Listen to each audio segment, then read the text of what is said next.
Gelombang krisis ekonomi telah berkali-kali menghantam Indonesia. Bukan hanya terjadi pada 1998, tapi juga di 2008 dan 2020 yang merupakan imbas dari pandemi COVID-19. Franciscus Go mengalami ketiga fase itu. Pendiri GMT Property Management ini merasakan dampak dari krisis tersebut dan mesti memutar otak agar usahanya tidak tumbang diterjang badai ekonomi yang menghantam kencang. Bagaimana ia mempertahankan bisnisnya agar tetap eksis di tengah gelombang krisis? Tentu setiap perusahaan dengan bidang bisnisnya itu mengalami impact dari krisis itu berbeda-beda. Nah, kalau saya kan lebih banyak fokus di bidang properti. Oh, ya. Jadi mungkin kalau misalnya Pak Tegar punya usaha bisnis makanan, mungkin impact akibat krisis beda dengan saya. Oh, gitu ya. Jadi kalau properti 98 tahun 98 itu merupakan krisis yang benar-benar menghantam properti.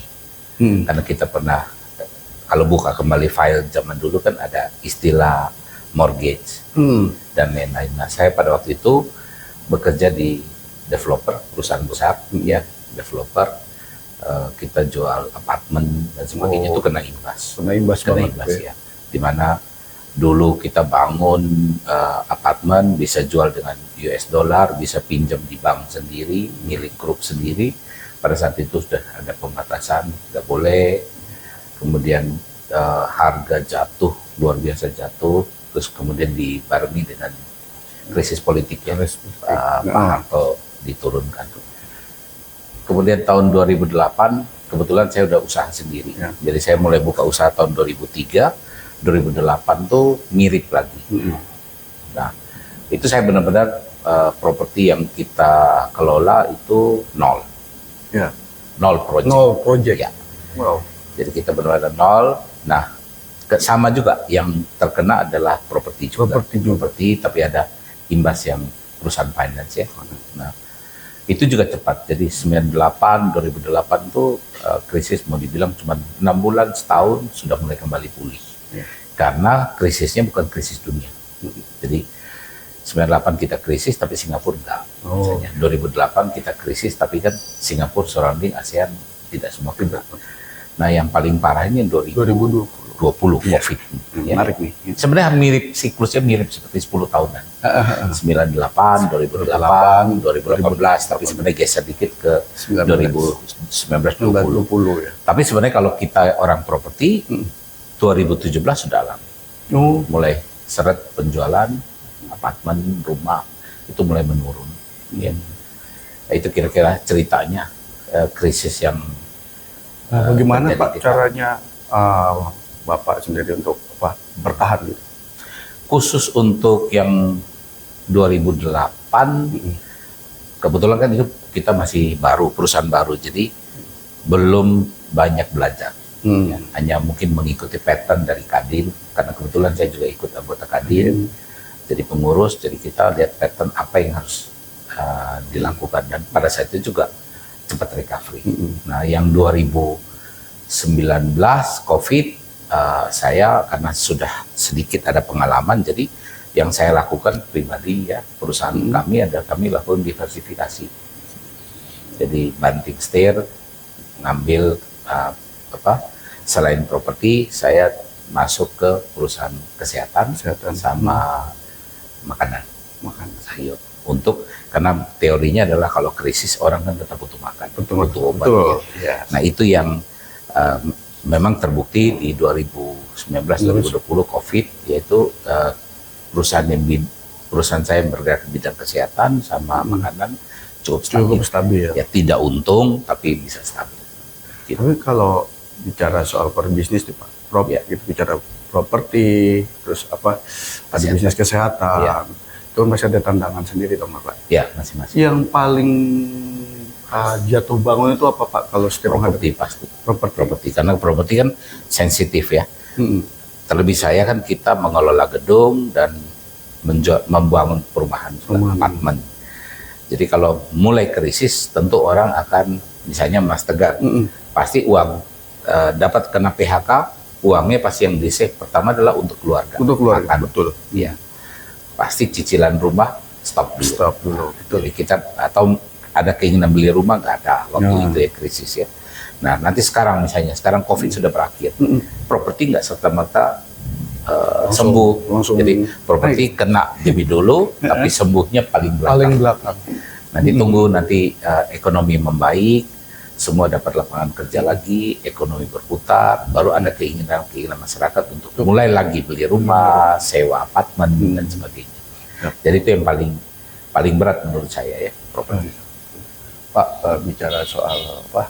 Bapak sendiri Pak, terkait apa jatuh bangun Bapak membangun dan apa mempertahankan bisnis selama ini. Sebenarnya apa sih Pak yang pengen digapai untuk saat ini atau ke depannya gitu?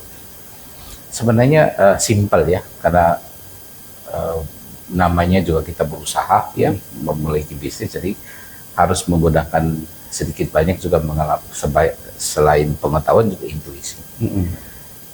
Seperti krisis sekarang ini, kita harus bertahan terus dengan model bisnis yang ada, atau kita harus sedikit change, berubah ya. Improvisasi gitu. Ya, jadi harus berubah. Yang tadi saya bilang, saya terpaksa harus membuka bisnis baru seperti kesehatan dan makanan. Itu salah satu cara ya, tips untuk bisa survive di gelombang krisis. Gelombang krisis. Pak, mungkin teman-teman podcast juga pengen tahu nih, Pak. Ya. Bagaimana sih kalau kita mau mulai bisnis itu apa dulu modal yang harus kita punya, Pak? Aduh, modalnya sebenarnya kalau saya mungkin boleh teman lain mungkin punya pendapat berbeda ya. Iya. Kalau saya modal utama itu adalah network. Network. Ya. Kalau kita merasa network kita cukup, teman kita cukup, lingkungan sekitar bisnis kita cukup banyak banyak rekan-rekan bisnis yang bisa saling support, ya, saling mendukung, itu adalah modal utama. Kedua, biasanya orang bisnis itu kan ikut pattern bisnis sebelumnya yang sudah ada. Nah, kalau saya mungkin yang kedua itu adalah sebenarnya melakukan value proposition dulu. Sebenarnya pada saat kita mau buka bisnis, misalkan kita mau buka bisnis apa yang simple, mau buka makanan, ya kita mesti cek dulu surrounding kita, sekitar kita membutuhkan nggak. Nah, Ya. Kalau nggak membutuhkan, terus kita bikin bisnis yang tidak dibutuhkan masyarakat, mungkin agak sulit berkembang. tes pasar Ya, dulu gitu ya, deh, Pak ya. ya. Nah, 3 bisnis yang saya buka ini, pertama properti, kedua kesehatan, ketiga makanan, itu sebenarnya ya melakukan itu value proposition. Ya. Lihat apa yang dibutuhkan masyarakat, sehingga begitu dibuka minimal nggak nol. Ya. Jadi artinya nggak nol, artinya pasti ada klien dan pasti ditanggapi secara serius oleh animo pasar. Ya. Intinya punya teman. Punya teman. Ya, itu penting. penting Ya. Karena kita bisa sharing ilmu, sharing informasi, sharing bisnis. Yes. Ya. Kalau nggak punya teman, buka bisnis tuh siapa yang mau beli? Buka pisang goreng nggak ada tetangga yang kenal kita tuh siapa yang mau beli? Nah, Ya. Terakhir Pak, upaya yang bisa dilakukan ketika someday kita nggak tahu nih dinamika dan pandemi mungkin akan masih muncul lagi. Iya. Apa yang bisa dilakukan Pak sebelum pandemi itu akhirnya datang? Kayak 2019 kemarin kan lumayan mengagetkan kita semua nih. Iya. Ya. Nah, Kalau kita bertemu lagi dengan kondisi seperti itu, apa yang perlu kita lakukan? ya mungkin kalau kondisi serupa nggak ada masalah. Misalnya datang lagi pandemi berikut, mestinya pemerintah, kita, masyarakat semua sudah terbiasa ya, jadi nggak panik seperti awal-awalnya. Gitu. Mestinya nggak ada masalah. Yang perlu kita cermati adalah apa yang terjadi di global, artinya di luar Indonesia. Karena pelajaran dari COVID ini adalah mengajarkan kita bahwa ekonomi Indonesia tidak bisa bertumbuh sendiri. Sangat dipengaruhi oleh negara sekitar. Ya. Contoh, sampai hari ini akibat dari COVID, karena negara sekitarnya banyak yang belum bangkit, ya kita juga pemerintah Indonesia juga masih pusing, ya pusing untuk menetralkan kembali kondisi ekonomi.